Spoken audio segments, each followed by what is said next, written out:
Bagaman mag-iisang buwan na ang nakalipas, patuloy pa rin ang paghahanap ng mga otoridad sa nawawalang Cessna plane sa probinsya ng Isabela.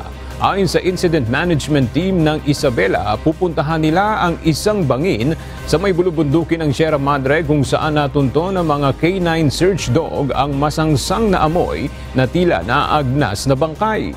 Ayon pa sa mga otoridad, ipinaamoy sa mga rescue dog ang damit ng mga batang pasahero na sakay ng Cessna plane bago i-deploy ang mga ito sa kabundukan at pare-parehong umanong tinunton ng mga ito ang isang bangin na may 500 metro ang lalim.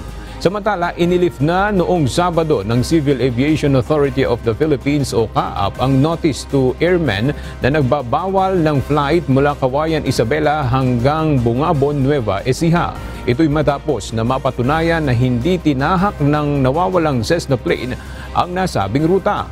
January 24 nang mawala ang Cessna 206 plane na nag-take off sa Cauayan Airport, Lulan ang 6 na pasahero.